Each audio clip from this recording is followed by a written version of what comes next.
Explain the difference between undefined and null. So basically, undefined you can say is an absence of a value. So if we declare an variable and doesn't assign any value to it, so by default it takes undefined. And null is generally given as an intentional value, or we can say that absence of an valid value is null. So, do you know the type of undefined and null? Yes, I know. The undefined is of undefined type and null is of type object. So, coming to the next question, what is the difference between where and let? Uh, where is basically, yeah, we can say that let is basically block scope, whereas where is global scope. So if we define a variable inside a let or using a let inside a block, we cannot access it from outside of the block. But if we declare a variable using where keyword inside a block, we can still access it from the outside of the block.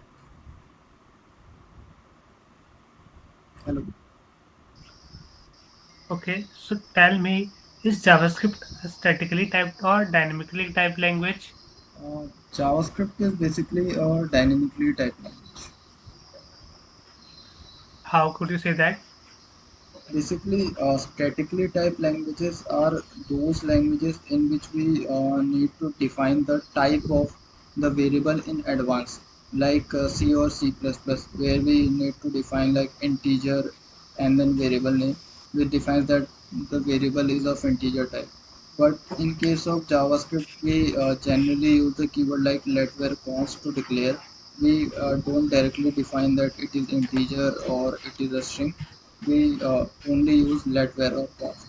That's why I can say that JavaScript is a dynamically typed language. Okay, so have you used DOM somewhere in your projects? Yes, I have used long a lot of at lot of places in my project. I have generally used it to scroll. Suppose I have a form in that I have some invalid fields, and those fields generally get read. So I use the DOM to scroll. Whenever the user click on the submit, using DOM, I can directly scroll them to that invalid field. So do you know about commands in JavaScript? Uh, yes, comments are comments in JavaScript are generally used by using two forward slashes, and then whatever we write is commented. And what is the purpose of using commands? Basically, comments are used in JavaScript to make the code more readable as well as pass some message to the developer that the reason of this code is for something this.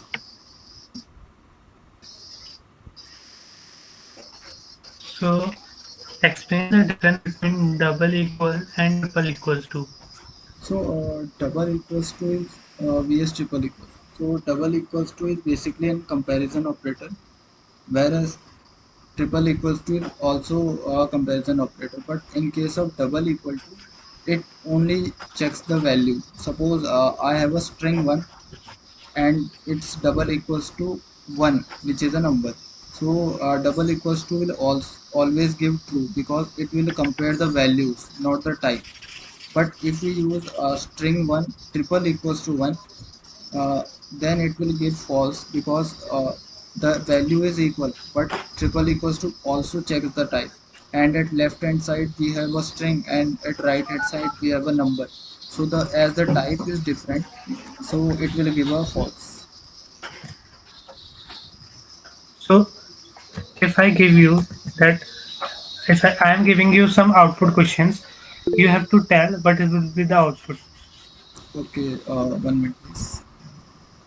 So as you have given me 2 double equals to string 2. So the output for the first one would be true, but the output for the second one would be false. Okay, yeah, correct. So moving to the next question, what are higher order functions? So Higher order functions are functions which take another function as an argument, and inside that function they add some additional logic to the function and return it. So we can say higher order functions are generally used to add some additional logic to a function. Okay. So, Divakar, I'm giving you another output based question and you have to tell me its output. Okay? Okay, okay, sir. Check that output message in your messages. Yeah, I have seen. 1 minute, please. Okay, it is easy. So the first console would be undefined, and the second console would be 5. Okay, so do you know what concept it is behind that? Yes, basically over here, JavaScript goes through the code 2 times. First time, whenever it reads like where a equals to 5, so it will host the where a to the top of the code and assign an undefined value to it. And second time, when it will come, so a will have an undefined value, and then it will console a as undefined, and then it will get a declaration equals to 5, and then it will again console the value of a which is 5, so we will get undefined and 5. Okay, just wait a minute. I'm sending you another one. Okay, sir.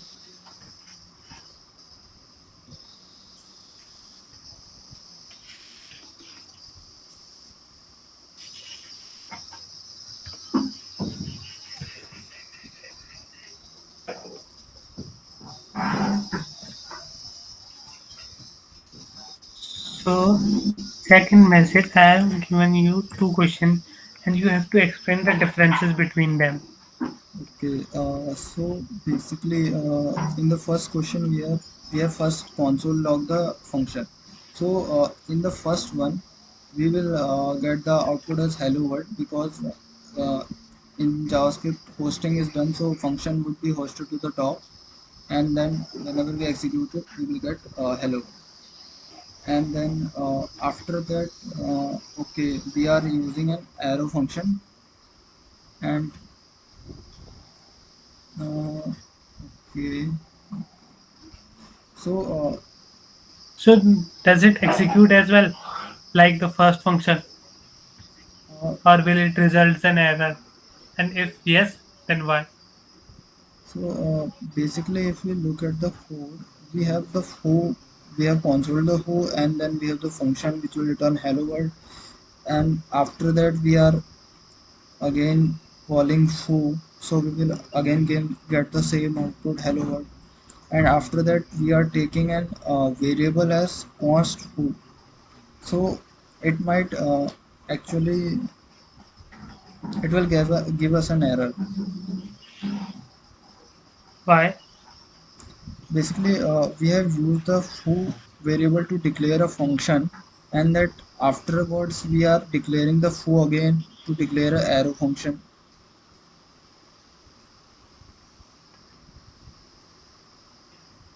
Or you can say you can directly say that the arrow functions are not hosted in the same way as the traditional functions. Is this basically a single node? The Okay, reason okay. behind this is that the lexical context. You know what React is?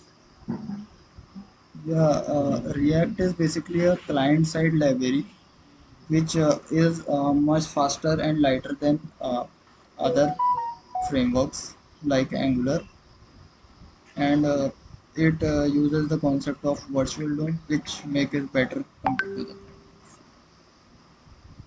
Okay, so what is the difference between DOM and virtual DOM, and which one React uses? So basically, React uses the concept of virtual DOM, and if we talk about a normal DOM and a virtual DOM, then virtual DOM is basically a carbon copy of the normal DOM, and DOM is a tree-like structure of our HTML elements, and virtual DOM is its carbon copy. So basically, what React does is, whenever any changes occur, it first reflects them into the virtual DOM, and then compare both the real DOM and the virtual DOM, and checks which element have been changed in the virtual DOM, and only re-render those elements instead of re-rendering the whole DOM. It only changes those elements which have been changed. In this way, it makes uh, the working faster.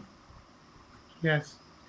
The concept is here like instead of rendering the whole page, you can only render the change component. Yes, yes. So, do you know about props? Yeah, props are basically used in React to pass data from the parent to the child. Okay. And about state?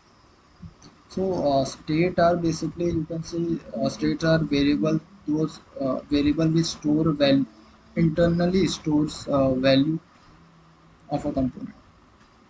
And another advantage states have that the value stored inside a state doesn't get lost whenever the component re-renders.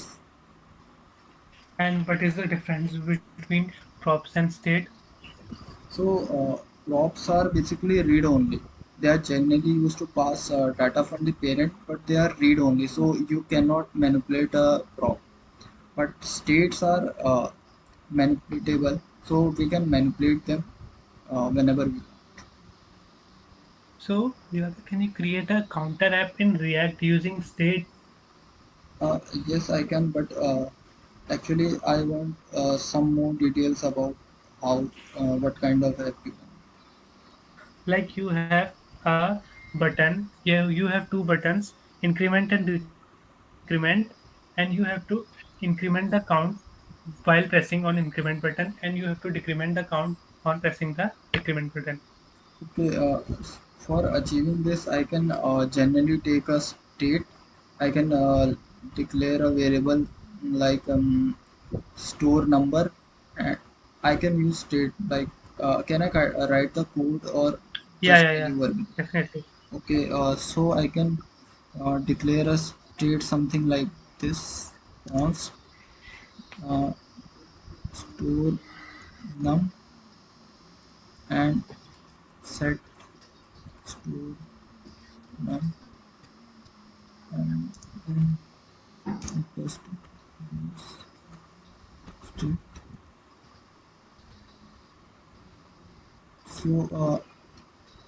So I using use state I can generally create it. I can also pass a number zero. 1 minute please. I have left something. Okay, take your time. Okay, so I can initially assign value 0 to the store num variable, and so whenever I click on the increment button, I can call a function which will use the set store num function to add a value to store num, and also use a function to decrement the value of the store num. So this way I can achieve the task. Okay, like you are saying that on incrementing, set store num equals to store num plus 1 Yes, yes, for incrementing. yes. Okay, so if I had asked you to create the same functionality in JavaScript, so what would be the difference between them? So over here in case of React, I have used a state, but in case of a JavaScript, I might need to use the DOM directly using a document.getElement by ID or something or class name, and directly place the value into that element like document.getElement by ID dot inner HTML, and then put the value over Okay, in this question, you have used a hook there. Exactly. there. And we have used a use state hook over here to So, create a do you state. know about more hooks and what is hooks and what is their necessity? So basically, hooks in React are used to achieve lifecycle methods. Uh, Generally, in class component we have lifecycle methods, but in case of functional component, we don't have any lifecycle methods. So we generally use these hooks to achieve the lifecycle methods. So first hook is use state as we have used here. Another is useref for accessing the reference. We also use a major hook which is use effect, and apart from it we have use context, use reducer, and other hooks.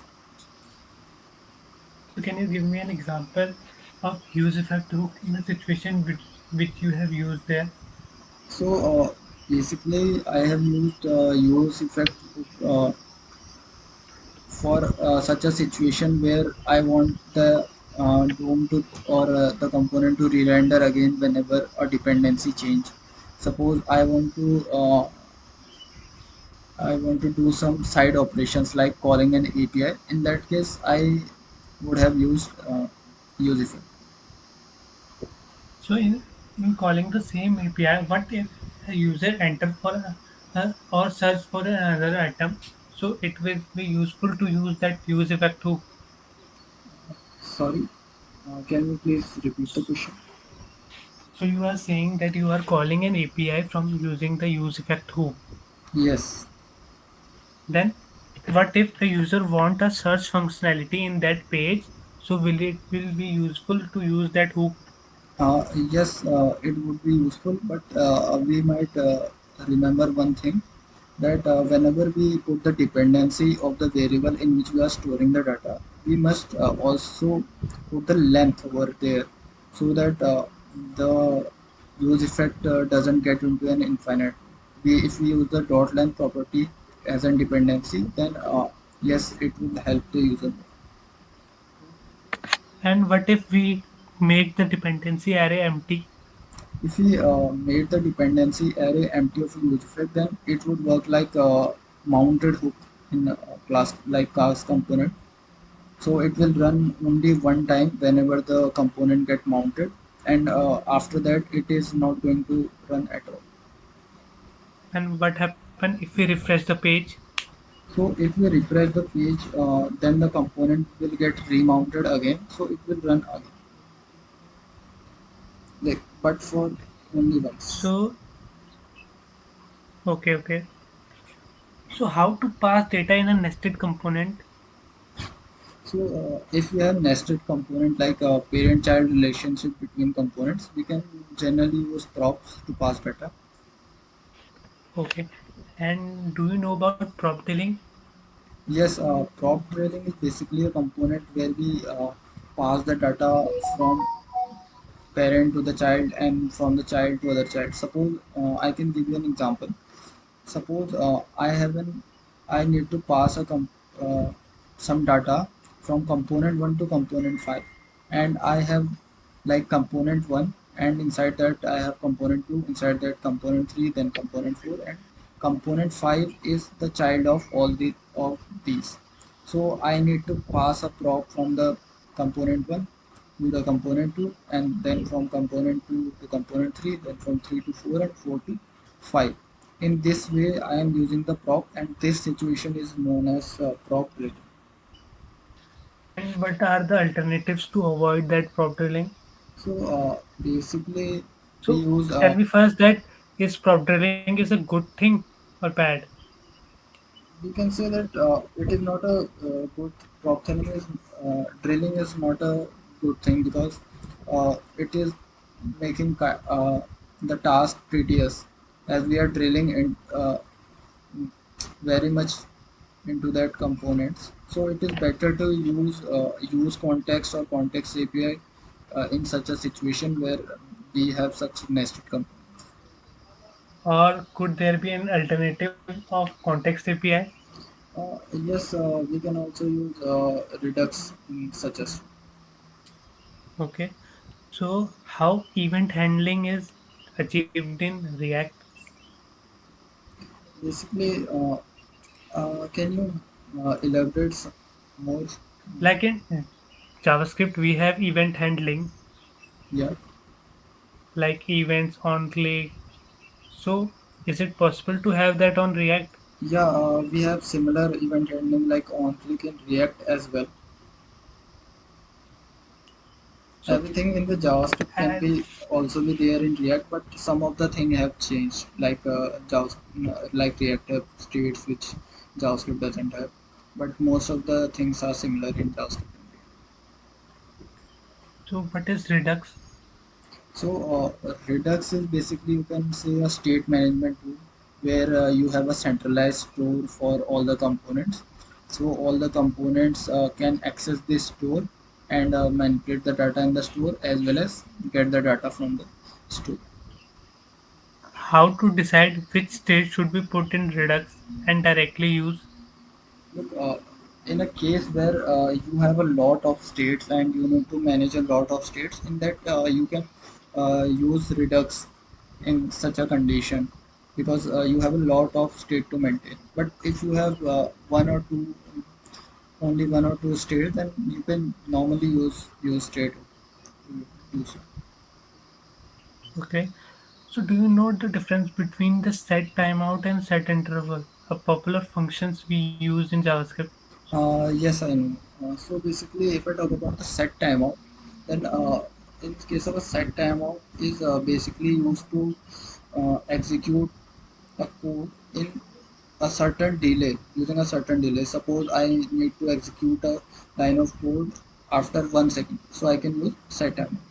But if I need to execute the code line again and again continuously, so I will use set time interval and give it a time period of 1 second, so it will execute the code line again and again after 1 second. Okay. And Uh, why do we use React and how it is better than other frameworks? So basically, as I said, React is better because it is faster. It is a client-side library, so it mostly work on the client side. Secondly, it uses the concept of the virtual DOM, which make it faster than other frameworks. It generally use one-way data binding, and due to which the data will always be passed from the parent towards the child, and it makes the debugging very much easier.